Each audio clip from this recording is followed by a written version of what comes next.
to move to NBA. So Jaylen Brown has lucky been getting called out for his hairline rubbing off on opposing players' jerseys mid-game. So when asked about it, he actually didn't deny it, and he went on stream to get a haircut and discuss why he thinks his hairline is deteriorating.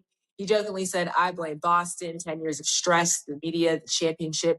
Y'all caused this." But my question to y'all is, have y'all ever seen anything like this? And then what is your response to his reasoning for why he thinks this is happening? Mase.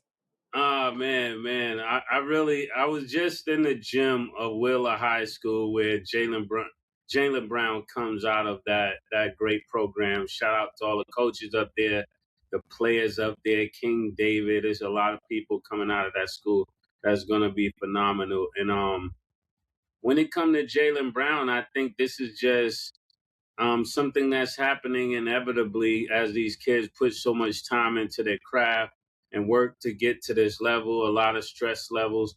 They're making a lot of money. And the one thing I learned about God, he doesn't give you everything. Sometimes people got muscles. Sometimes people don't have hair. Sometimes people have hair, but they don't have, good health. It's like everybody doesn't have everything. Some people just have some things that other people don't have. And I know I probably messed my words up, but you got what I was saying.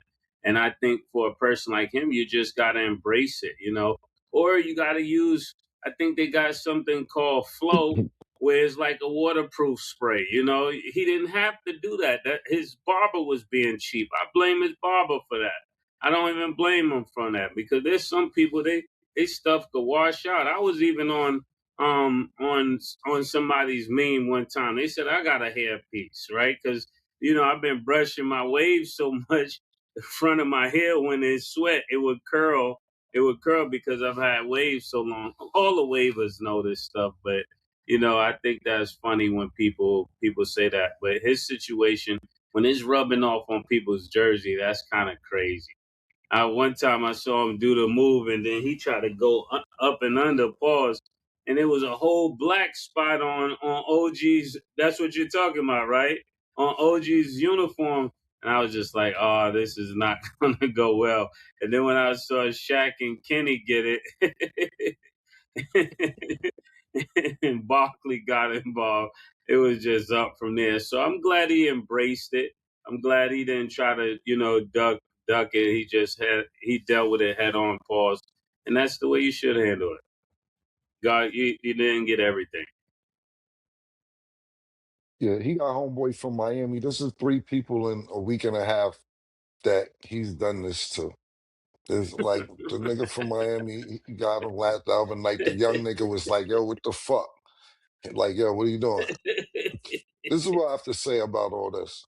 It isn't even really it's this simple for me. Cut your hair off. It ain't like you got a bunch of hair anyway. It ain't like you one of them niggas who got an afro, you got braids, or anything else. Get the bald head and keep it moving. It worked for your teammate Derrick White, cut his hair off, and then that nigga started balling. He got more money and everything.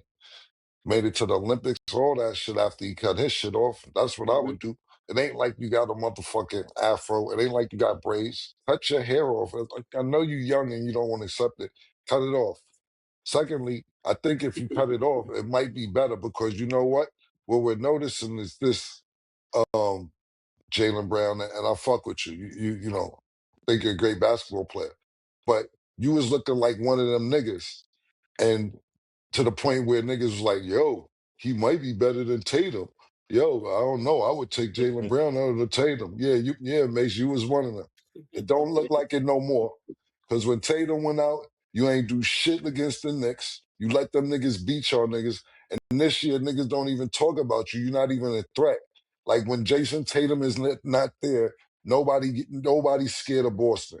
And you haven't been producing up to your $300 million contract that you've been getting.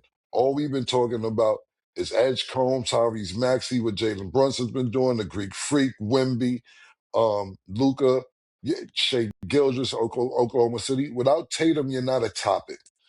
And for that money, you should be a topic for $300 million plus. Cut the hair, stop worrying about that, and focus on the game. instead of trying to get online. I seen one video, he talking about he reached out to LeBron, talking about should he go to Turkey and get the hair plugs and all type of shit. Yo, my nigga, cut your fucking hair off and earn that $300 million, because I know one thing, you got finals MVP, the other MVP, and maybe that's because niggas was focused on Tatum too much and then let you ball. But it's looking like you can't carry a team by yourself right now. Yeah, I love Killer's take on this, but I think it's also about he's worrying about his hair too much. So he's not being aggressive because now he's going to the basket, his hair's rubbing off on people's uniform. So he's not even really attacking the way he should. But just you'll be in good company. Kobe cut his hair. Kobe had the afro. Mike had the dark Caesar. He got a haircut. You know, it's just that time, bro. You put yourself up there with the greats. Get a ball head. Or at least get a one. Get a one and be cool with it. It doesn't even have to be on the court. Jaylen Brown, it's okay to not hold on to that hairline. It is okay to go bald. Like, it is okay to be changing things. We do not have to keep doing the same thing. And it's okay to bring it to an end. I just don't know why people have such a problem with, like, kind of just leaving things alone.